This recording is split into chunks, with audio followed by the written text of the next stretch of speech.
about having that strong voice, the leadership that we need? Is it about having a unified African voice? We're a big continent, very diverse. Do we need that unified voice? President Kagame was leading reforms at the AU. You've now taken on that role. Is it the AU? Is it another institution? Is it individual countries? Is it regional bodies? Thank you. Thank you very much, and thank you very much for inviting me to this forum. I got a letter from my brother, President Kagame, and I'm very happy to be here. I think it's a combination. I think leadership starts from where you are, starts from your family all the way. So let me say this, and I quite agree with what President Kagame has said. It boils down to leadership. China, 30, 35 years ago, was not where it is today. In 35 years, today China is the second largest economy in the world. It's because of leadership, it's because of decision making. And leadership is about decision making. Leading is about making the right decisions. And always, I am challenged because when I make right decisions, people always tell me, you know, you have to think about your re-election. And do you? You know, does that, I keep reminding them that I was not elected to be re-elected. I was elected to transform the country. Okay, let me ask you this. You know, I remember when I speak in some fora, and people come and whisper to me, oh, you know, don't say too much because you see, you know, these people might get annoyed with you, and you know, I'm asking myself, it's not in my place to say what people want to hear or what is popular. Yeah. It is my position to say what is right. And you know, what is right is not necessarily popular. Yes. And it is the conversation. That's very important. It is the conversation we're having in Kenya, you know. Let me give you two examples. Yeah. When I came into office, I told the people of Kenya, our savings as a percentage of GDP is around 10, 11%. Other countries are in the region of 40, 50. China is at 55% percentage of saving. We were saving 200 shillings every month, every Kenyan, in our National Social Security Fund. I said we must change this. We changed it. Now every Kenyan pays 6% of their salary. Their employer pays 6% of their of an equivalent into our savings. And I promise you, what is happening now is that our Social Security Fund, which is about 320 billion Kenya shillings now, we are going to double it, and we have saved that 320 in 60 years. But we are going to double it in 4 years because of the decision we have made. You've had to take tough decisions. Let me tell you one more thing. Okay. We agreed with the people of Kenya that housing is a problem. We have 7 million Kenyans living in slums. We have 1,410 slums in Kenya. People living in squalor,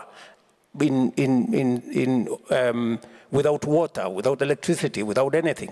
And I said, we must have a paradigm shift. Everybody agrees that we need to invest in housing. In fact, let me tell you this. Both the manifesto of the party I lead and the manifesto of my challenger, both of them had housing.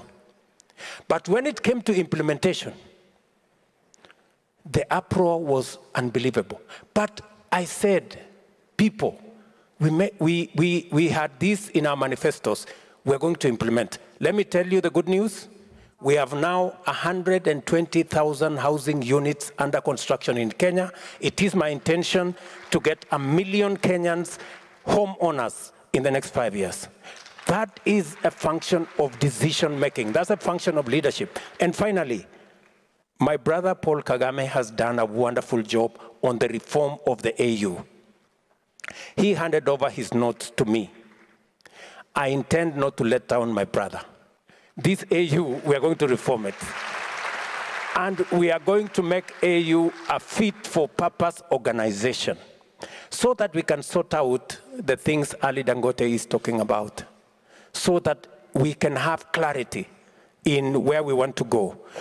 We can get the Africa Continental Free Trade Area moving and being a reality so that our business people can trade across this continent, so that we can move across this continent. President Kagame has removed visa for people coming to Kenya, for people coming to Rwanda. I have done the same. And I like what I heard from my good brother from Kenya. He said in Nigeria, they pay $230 US. Yeah. You pay ATA only $30 and you pay it online. You don't have to go to no office. So this is the situation we are faced with, and I want to say that we are going to change our continent ourselves, not others. So in the context of what we have said here, the best partner for us is the one that accepts to have a deal that is a win-win. We must continuously, in whatever engagement, we must keep our interests at the center of our focus. But that hasn't been the case. We win-lose. We sign up assets and commodities as collateral a lot of the time. And when is that going to change? If we sign a bad deal, we must not finger point. It is up to us to make sure that we don't sign bad deals for our people. You know, and I agree with President Kagame, this mentality of victimhood, that you make a mistake and then you want to blame somebody else. It's not right. I mean, we must say no if the answer is no. And we must be firm to say this cannot continue. In fact, that is the conversation we are currently having. We are telling our friends, our development partners, the architecture that exists, the financial architecture that exists is faulty, it is unfair, it is not right, it must be changed. When we started that conversation, it looked weird. Today, they have come to the table accepting what they did not believe in the past. Today, they agree with us that the current international financial architecture is faulty, it is unfair, it must be fixed. It is one of the conversations I'll be having with President Biden. Because the US has a lot of say on the current international financial architecture. You're not going to like this question. What if President Trump becomes president again? He eroded the relationship with Africa. We will have a conversation with President Trump. Okay. When he comes into office. If he comes into office, we are talking to the President of the United States, whoever that is. Because it's policy continuity. And we are saying, we are not making a policy for a moment. We want to have a conversation as a continent. And for your information, if you have followed my language, yes, it's about Kenya. But it's in the context of us being Africans. And it's a context of Africa. We will be having conversation about the Africa Growth and Opportunities Act, the AGOA, that gives us duty-free, quota-free access to the American market with our goods. That is one of the conversations I'm going to have with the Congress for the extension of AGOA so that we can leverage on that agreement to be able to create jobs in our continent, add value to our products, and have access to the American market. Among the conversations we are going to have is about peace, security, and stability. We have seen the US, We have seen Europe spend billions in Gaza, billions in Ukraine. Have you seen billions in Africa? No, I have not. So this is the conversation we want to have. I mean, we have issues in Eastern DRC. We have issues in Somalia. We have issues in Sudan. We believe that a proper partnership should be structured between Africa through the AU, with the US, with the EU, on how stability matters wherever that is. And it matters whether for them it is as well. in Africa, or it is in Gaza, or it is in Ukraine, it is about people. And there are no better people than others. We're all human beings. You know? It is, for example, the reason why Kenya is going to participate in securing Haiti, because we are a responsible global citizen. Kenya has participated in peacekeeping for the last 40 years. We have been in 49 countries, just like Rwanda have. And therefore, when called upon to support humanity, we must show up. And so does others need to show up where we are concerned. And are you still going to deliver your promise on a hustler economy? 100%. I have my eyes on the ball. I made a commitment to the people of Kenya. I intend to keep every promise that I made. Number one, I told them that I will get 7 million Kenyans who had been blacklisted under the Credit Reference Bureau. 7 million Kenyans are out. They used to pay 1% per day. Today they pay 8% per year. That's the difference. When I came in, I said we are going to get rid of subsidizing consumption. We are going to support production. The price of maize meal was 240 when I came into office. Today, it is 100. Brilliant. Yep. I'll be watching closely. It was a big story, the cost of living. When I came into office, I promised the people of Kenya that we are going to increase our savings as a percentage of our GDP. Today, we have a plan in place.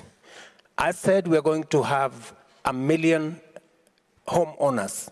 We are on course. I said we are going to have universal health coverage. We are on course. We have already passed 4 laws. We are on course. The people who had issues with what I was doing a year ago, today, they are thinking differently because they've come to appreciate that I know what I'm doing and the country is going to change. Thank you, sir. So what does that mean in terms of true integration? And then it kind of brings me back to what we're seeing in the Sahel and West Africa and in Central Africa with coups that have risen, ECOWAS, the issues there. I mean, there's so much. To create that cohesion, we have to look inwards to fix these issues. So President Ruto, what are you doing? It is part of the brief that was handed to me by President Kagame. How do we consolidate and integrate our market? You heard Aliko Dangote say that our intra-Africa trade is at 15, 16%.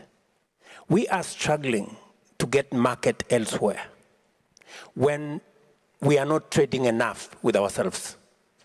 Intra-European trade is at 70%. Intra-Asian trade is at 60%. Intra-African trade is at 16%. May I be blunt and say, do we like each other enough to want to trade amongst each other when we don't even have the rules to make that happen? Precisely the point why we must fix our AU so that it has what President Kagame said, a loud voice, a clear voice, but also it speaks to the issues that affect us. To make sure that ACFTA has a meaning. If, for example, we had signed AGOA as AU and the US, there was no way Rwanda would have been penalized for refusing to bring in dead people's clothes. You know? So the essence of numbers, if we if we make the AU a fit-for-purpose organization.